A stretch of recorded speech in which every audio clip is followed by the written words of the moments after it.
It's Reba here to share with you another daily practice for inner peace. I think you're going to like today's tool because it will give you guidance and help you find answers.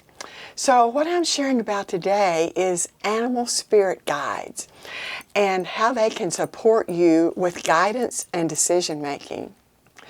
So let's lay a little foundation here so you can understand how this works.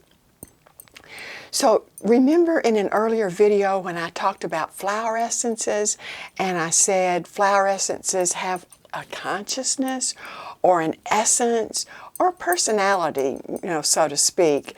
Well, animals are the same way.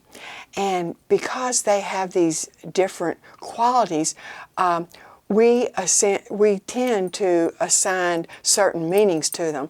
For instance, have you ever said, wow, she's sly as a fox, or he's just a big teddy bear? So those are some examples of how we give meanings or qualities to animals. And this is how you get your messages from animals, by noticing that. So using this concept, begin to notice when animals show up in your world. And then notice, what were you talking about? Or do you have a big decision on your mind or a challenge? Just tune in to what's going on with you. And then when you see that animal, especially if you see it over and over, and it doesn't have to be alive. It can be like on a billboard, or it can be in a book, or you can see it in any form.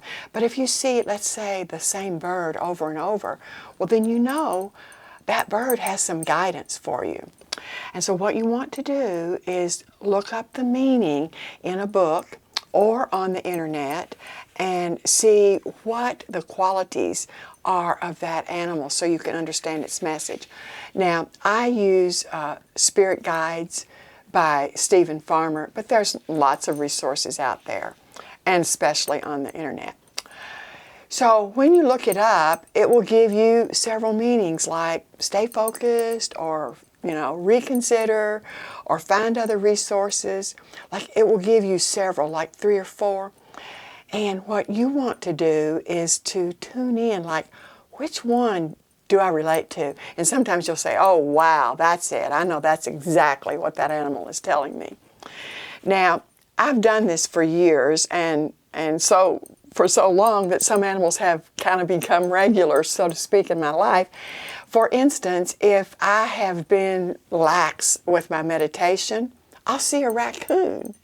And you'd say, well, why do you see a raccoon? Well, raccoons wear masks. They have that little mask around their eyes. When I meditate, I wear a mask. And so when a raccoon shows up, when I stop and think about it, I realize maybe, I've slacked off. So that's just a simple example. Now, I didn't see that meaning in my book. I got that intuitively. And so sometimes you will intuitively, know what the animal's telling you. But I have a great story to tell you about when I was training for a half marathon, and it was my first one, and how an animal gave me a message that made a huge difference. Now, when I was training, I was having some trouble with my hip, and I was concerned, like, I don't think I'm going to be trained in time. And so I had told my coach, I'm just going to stop my training. I'm not going to do the race. I don't think I can do it. And so what happened is a gecko showed up to give me a message. Now, here in Florida, these little geckos can easily, they're everywhere, and they can easily get into your house. And so he came in, and he was hiding under the furniture, and I was trying to catch him and put him back out because I knew, he'll die if he stays in. And I couldn't really find him. So about 2 days later, and this is sort of unbelievable, 2 days later, I found that little gecko peeking up over the spine of the book, my Animal Spirit Guide book. And it was like he was saying, hey, look in this book and see what message I'm giving you. I couldn't believe it, so it did get my attention. And I looked in the book, and I want to read to you what it said. It said, regarding the project you are involved in, stick with it to completion. No matter how you are feeling, you'll reap rewards when you are done.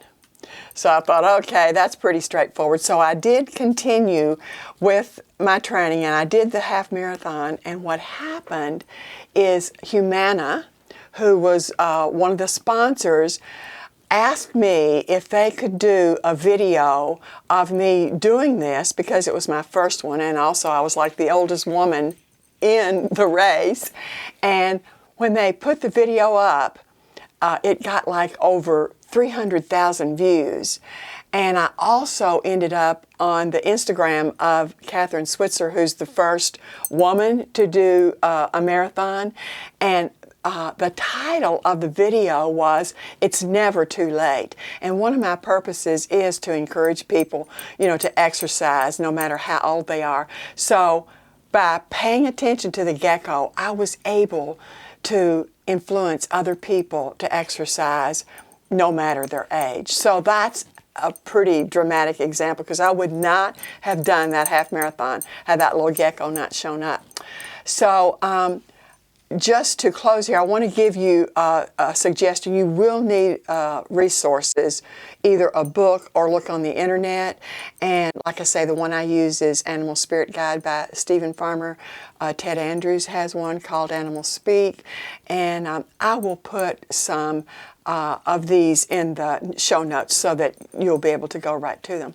Now, if you're searching for spirit guides, you might want to know that sometimes they're called totem animals or power animals, and the meanings are subtly different, but they all basically mean animals that will help you through guidance and through your intuition. So in closing, I urge you to become aware of the animals in your environment, and no matter where you see them, billboard or in your yard or whatever, and begin to let them assist you in giving you messages to help you have an easier life. And in closing, I really thank you for watching today, and I hope you begin to see the creatures in your life in a totally different way. So thanks a lot and enjoy.